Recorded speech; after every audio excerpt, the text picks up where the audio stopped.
বন্ধুরা, যাওয়া আসার পথে অনেক সুন্দর সুন্দর মসজিদ দেখতে পাওয়া যায়। ঠিক তেমনই একটি মসজিদ, এটা হচ্ছে আশাশুনি পার হওয়ার পরে ডান হাতে পড়ে, আর ঘোলা তেরিমোহনা থেকে আসতে গেলে বাম হাতে পড়ে।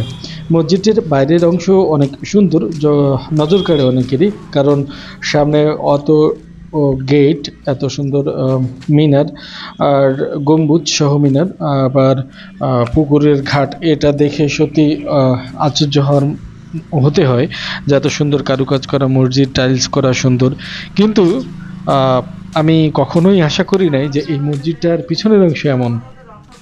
আমি সেই অনেক আগে থেকে দেখছি এই মসজিদটি, দেখে অবাক হচ্ছি যে এত সুন্দর একটা মসজিদ এখানে আছে। আমরা যাওয়া আসার পথে এখানে নামাজ আদায় করি, কিন্তু সত্যি মসজিদের পিছনের অংশ, এটাকে পিছনের অংশ অর্থাৎ যেটা সহজে চোখে পড়ে না, সেই অংশের অবস্থা দেখে আমি সত্যি হতবাক।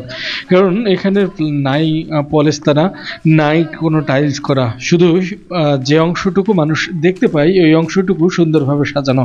যাই হোক, মসজিদ আল্লাহর ঘর, সব পাশ সমান থাকবে এটাই সবার কাম্য।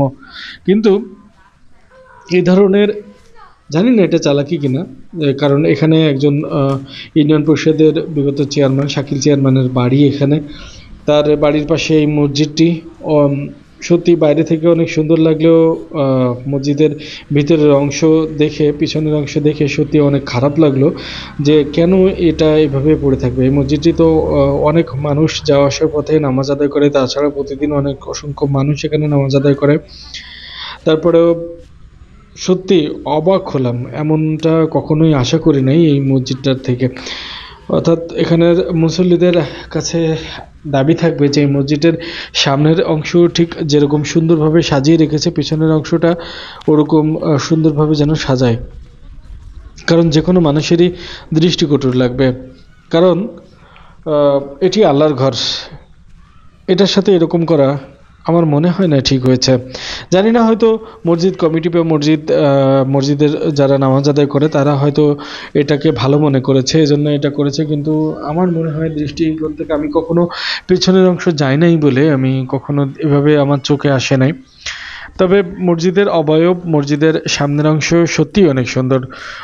এমন পুকুর ঘাট, তারপর এই সামনে যে মিনার, গম্বুজওয়ালা মিনার, এরকম খুব সচরাচর কম দেখা যায়। যাই হোক, আমরা আশা করব যে মসজিদের সব পাশে সমান থাকবে, সুন্দর দেখাবে, মানুষ এখানে সচিত্তে নামাজ আদায় করবে, আল্লাহর কাছে তার সব কিছু চেয়ে নেবে আল্লাহর কাছ থেকে। আমরা এই দোয়া করি। আজ এ পর্যন্তই মসজিদটির এখান থেকে।